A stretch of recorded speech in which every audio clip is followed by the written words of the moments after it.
और अभी जो वोट का चोरी हो रहा है, वोट चोरी करके जो सरकार बनाती है और जनता को किस तरह से परेशान किया जा रहा है, उसके वोट का भी अधिकार अब छीना जा रहा है।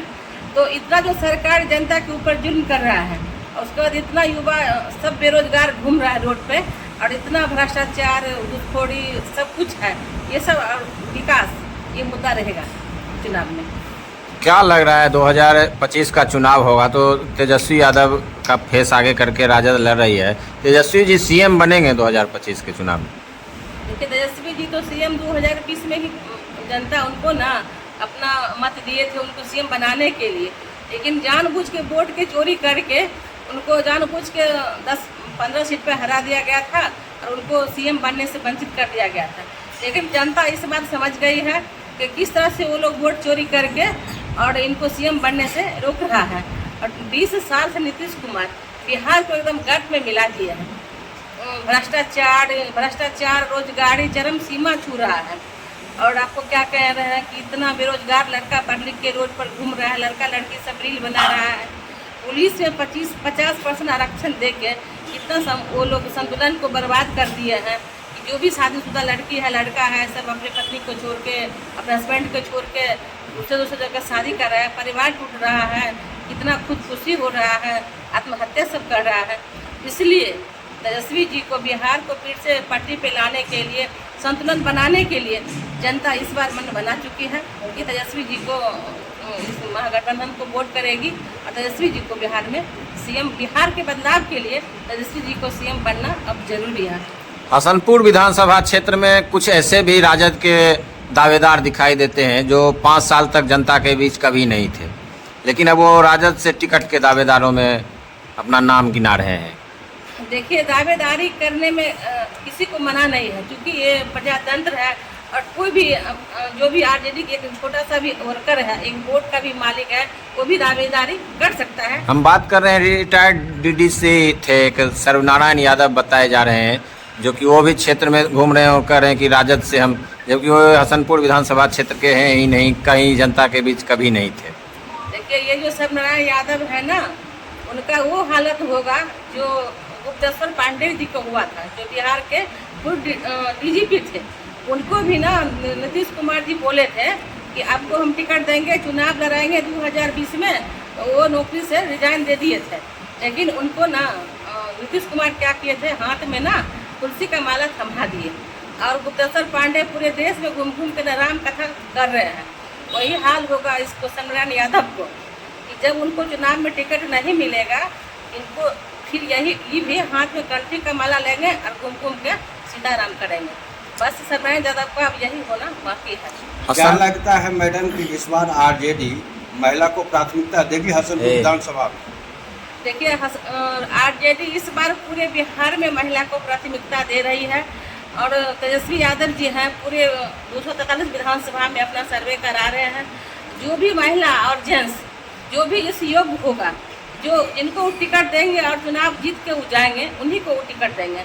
इस बार तेजस्वी जी बार बार मीडिया में अपना वो बोल रहे हैं कि किसी नेता के बाद पर हम टिकट इस बार नहीं देंगे, जो इस योग्य होगा उसको हम टिकट देंगे।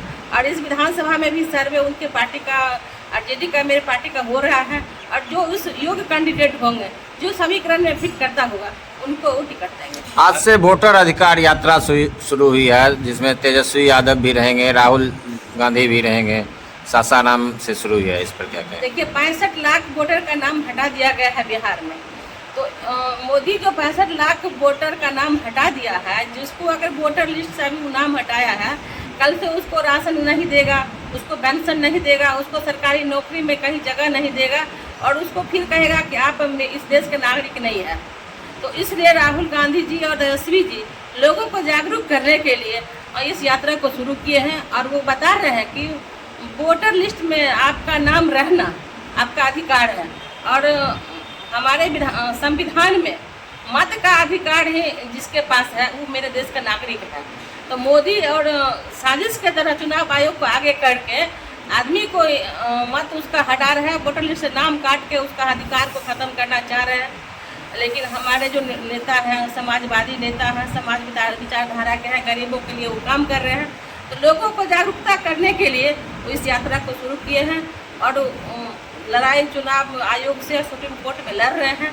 ये जो मोदी के द्वारा लाया गया, चुनाव आयोग के द्वारा लाया गया कानून है, इसको वापस ले और जनता को इसमें राहत दे। अच्छा मैडम, आप विधान के प्रखंड प्रमुख भी रह चुकी है, विधायक प्रतिनिधि भी रह चुकी है, तो हसनपुर विधानसभा में क्या समस्या आपने देखा है? लगातार आप क्षेत्र भ्रमण कर रहे हैं, अगर आपको मौका मिलता है तो किन किन समस्याओं को मुख्य रूप से समाधान?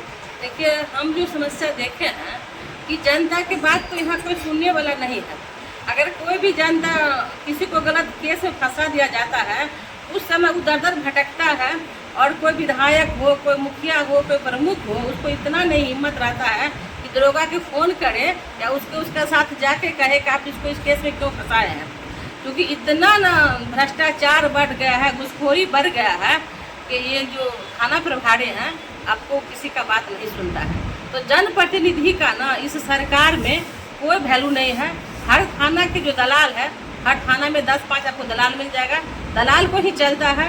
और इसमें क्या है कि जनप्रतिनिधि का कुछ नहीं चलता है और आम आदमी की जो समस्या है जनप्रतिनिधि सॉल्व नहीं कर पाते हैं। आप जाइए वहाँ पे डॉक्टर के यहाँ जाइए तो प्रत्येक हॉस्पिटल में आपको 10-10 दलाल रहेगा कि नहीं यहाँ नहीं इलाज होगा, आप फलना जगह चलिए, आप फलना जगह चलिए।